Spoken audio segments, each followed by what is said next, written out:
The sneezing elephant.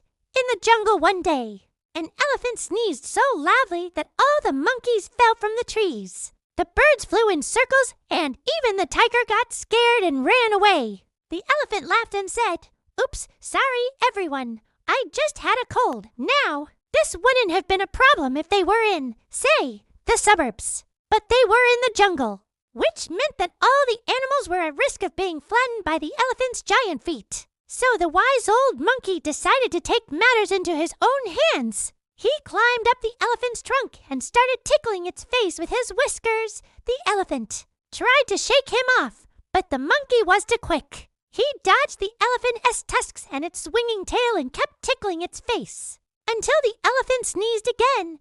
This time it wasn't a problem because the elephant had a cold. The birds flew back down from the trees. The monkeys climbed back up, and the tiger returned, relieved that he wasn't the only one who could scare the other animals. And that's how the jungle became a little less scary for everyone.